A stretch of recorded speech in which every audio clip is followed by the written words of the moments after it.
bu cinayət işi 10 il qabaq baş verib. Lakin düz 4 il cinayətin qurbanı olan İlham Qəhrəmanovun meyidi tövlədə, torpağın altında cinayətin açılacağı günü gözləyib. Həmin 4 il ərzində toylar, yaslar olub, çox sular durulub, qarlar yağıb və elə təəssürat yaranıb ki, hər şey oldu, keçdi, İlham Qəhrəmanov adlı bir şəxs bu dünyada olmayıb. Lakin düz 4 il sonra isə qayıtmaq üçün biz gərək 4 il əvvəldən başlayaq. Bura TV11, adım Sərdar Amindir.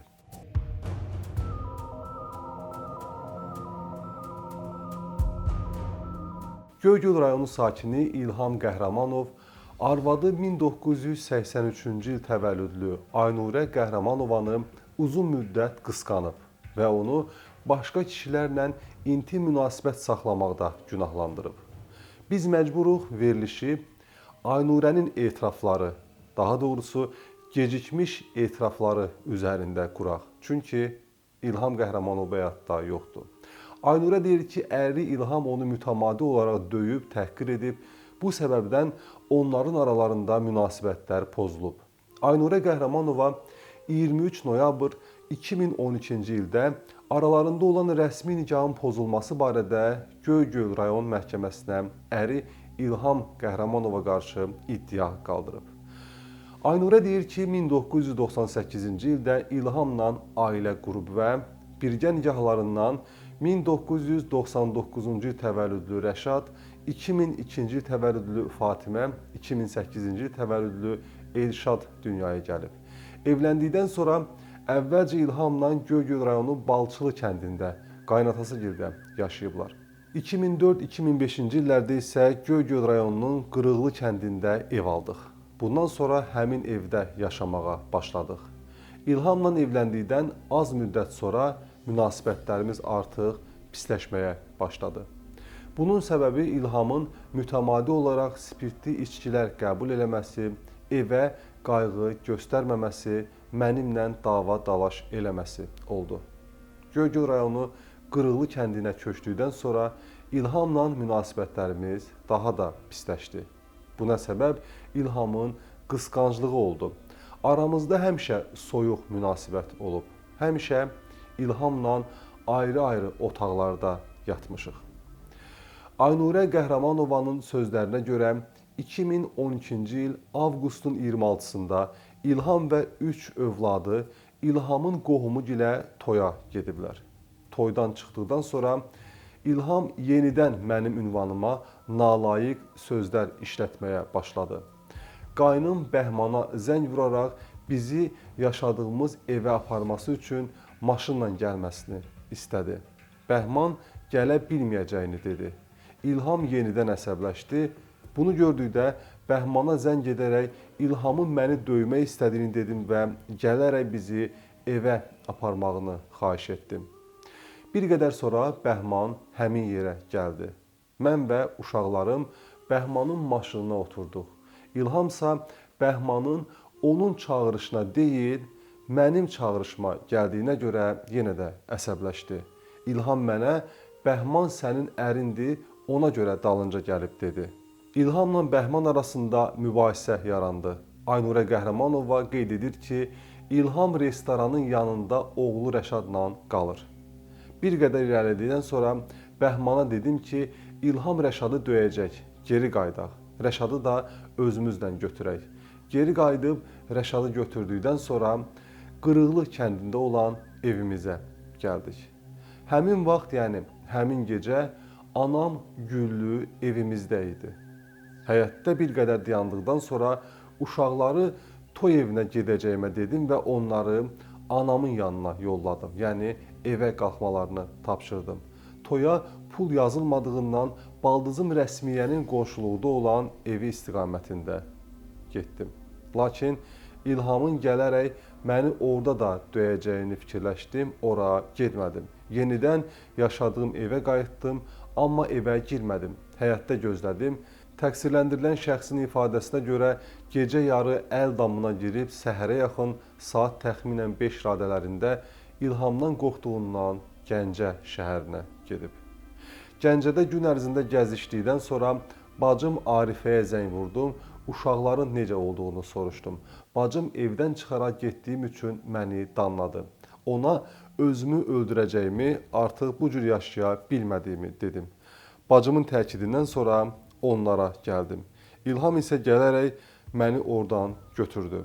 Yaşadığımız evə gətirdi. Həmin gündən, həmin hadisədən sonra ailəmizdə münasibət daha da korlandı. Qeyd edim ki, bunlar Aynurənin sözləridir. Yəni həmin gecə baş vermiş hadisələrlə bağlı Aynurənin iddialarını eşidirsiniz. İlham yenə də məndən boşanmaq istəmədi və məndən boşansın deyə oğlum Rəşadın istifadəsində olan nömrədən tanımadığım bir nömrəyə zəng etdim, sonuncu ilə tanış oldum. Təxminən 3 gün müddətində həmin kişi ilə telefonla danışdım.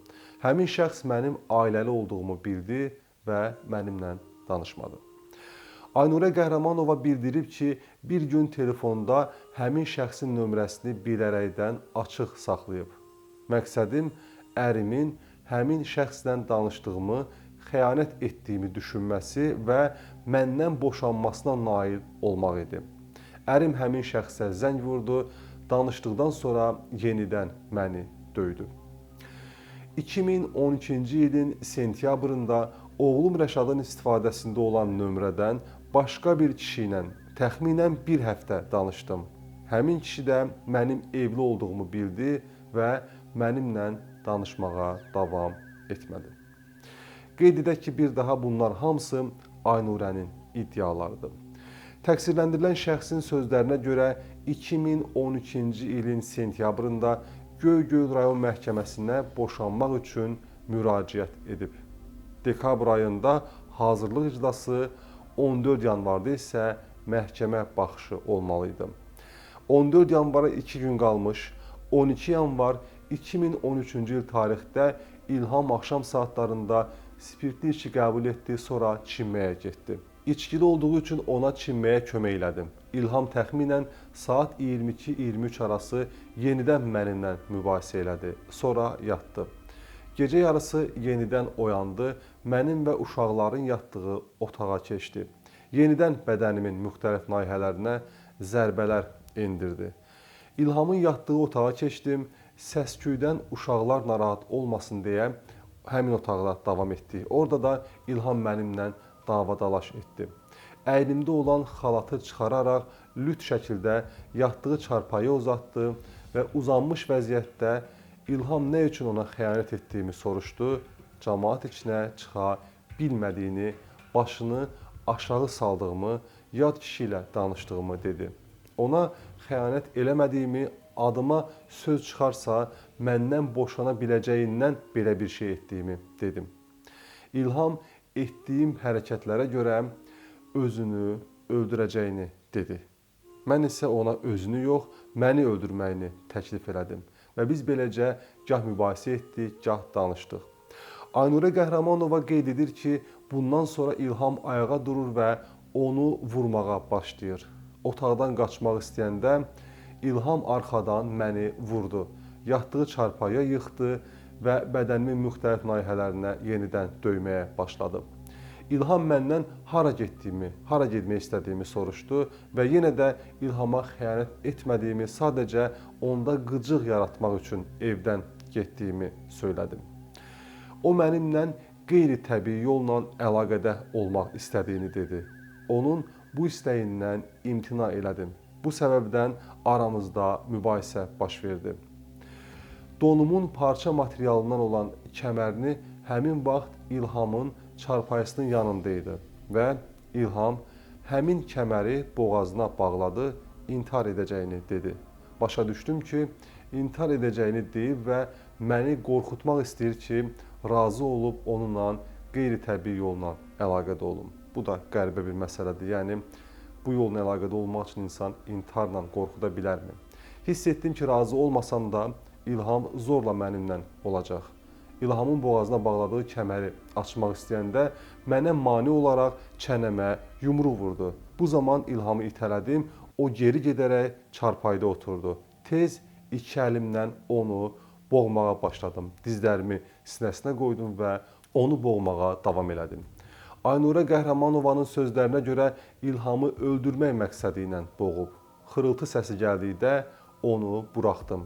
Bundan sonra təlaşlı olduğumdan evin içində ora-bura getdim. Qızım Fatimə dava zamanı səsə oyanmışdı və onların yatdığı otağa keçəndə qızım mənə necə oldu, atam yatdımı sualını verdi. Mən isə Fatiməni qucaqladım, dedim ki, bəli, yatdı, narahat olma.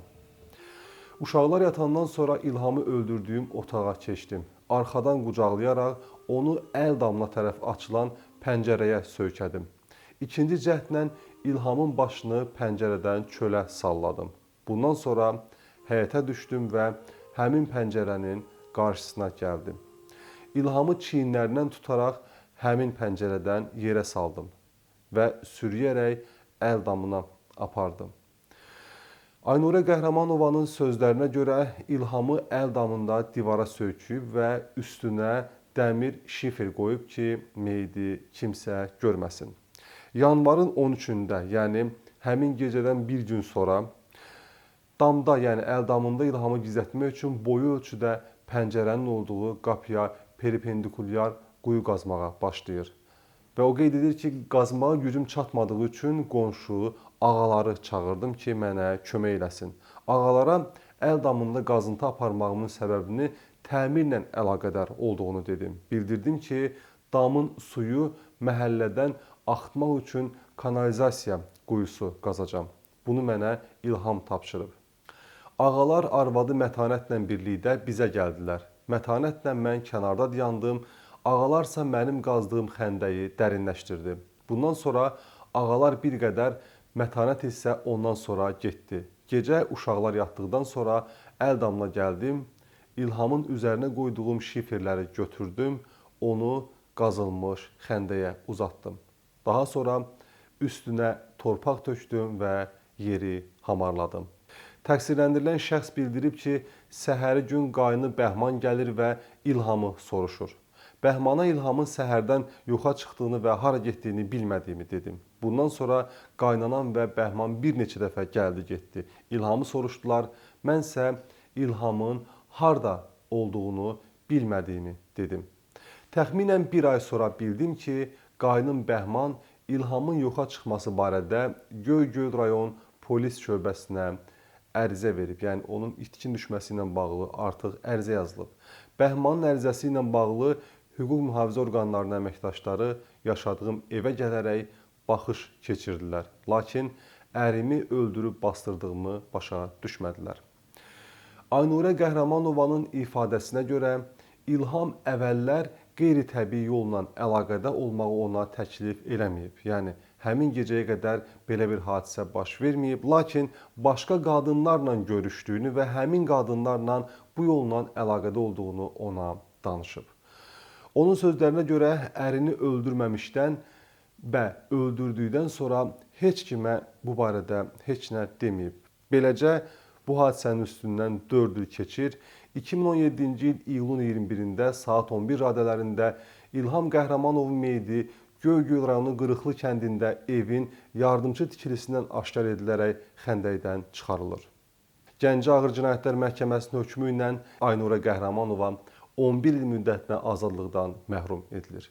Onun cəzasını ümumi rejimli cəza çəkmə müəssisəsində çəkməsi qərarı alınır. Hökmdən narazı qalan Aynurə Qəhrəmanova apellyasiya şikayəti verir. O, Gəncə Ağır Cinayətlər Məhkəməsinin 21 yanvar 2019-cu il tarixli hökmünün ləğv edilməsini, əməlində cinayət tərkibi olmadığı üçün barəsində bəraət hökmünün çıxarılmasını istəyir. Aynurə Qəhrəmanovanın şikayəti təbii ki, araşdırılır və araşdırılması üçün Ali məhkəməyə göndərilir. Hakim Çingiz Məmmədovun sədrliyi ilə baş tutan iclasda apellyasiya şikayətinin dəlilləri araşdırılır, sonda qərar elan olunur. Məhkəmə Aynurə Qəhrəmanovanın apellyasiya şikayətini qismən təmin edir. Onun barəsində olan cəzanı 9 il 6 aya qədər endirir. Mərdimazardan uzaq qalmağınız diləyi ilə salamat qalın.